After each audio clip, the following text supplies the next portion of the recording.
दूसरे पक्ष को सांकेतिक भाषा के जरिए संवाद करना चाहिए। हाल के दिनों में जेल में कुछ गंभीर हुआ है और जो लोग नए आए हैं वे समझ नहीं पा रहे हैं कि बातें किस विषय में हो रही हैं। इसलिए उन्हें लगातार काम करने के लिए बाध्य होना पड़ सकता है। लेकिन लगातार सीखते हुए उसने कार्यशाला की उत्पादन प्रक्रिया में निपुणता हासिल कर ली। पर्यवेक्षक ने सभी से तेज गति से कार्य करने का अनुरोध किया। इस बार उनके पास प्रथम स्थान के लिए अच्छा मौका था। आत्महत्या करने का निर्णय लिया। अब वह कौन है? उसने दूसरों के लिए 3 टेबल को रेल किया। हाँ, हम उसे पूरी रात पकड़ने की कोशिश करेंगे। यहाँ रात में काम की रेल्स में मेरी टीम के शीर्ष पर कोई साइट उपलब्ध नहीं है और दूसरा कल दूसरे स्थान पर भेजा जाएगा। जब आप इसे प्राप्त करते हैं तो इस पर विचार करें कि क्या यह पर्याप्त है।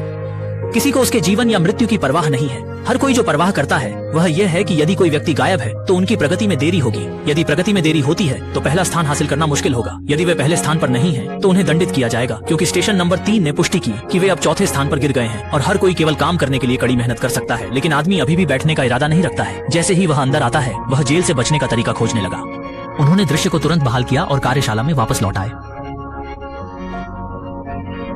दोनों ने जानबूझकर लिफ्ट प्लेटफॉर्म के पास खड़े होकर निरीक्षण किया और पाया कि नए कैदियों को एस्कॉर्ट करने वाला जेल गार्ड बिजली रोधी जूते नहीं पहने था। और जैसे ही नवागंतुक रेलिंग को छूते उन्हें कोई झटका महसूस नहीं हुआ। इससे पता चला कि लिफ्ट प्लेटफॉर्म बिजली से जुड़ा नहीं था। जब आप इसे समझ लें तो जेल गार्ड की कमर से हथियार छीनने और लिफ्ट प्लेटफॉर्म को रोकने का काम करना होगा ताकि आप भाग निकल सकें।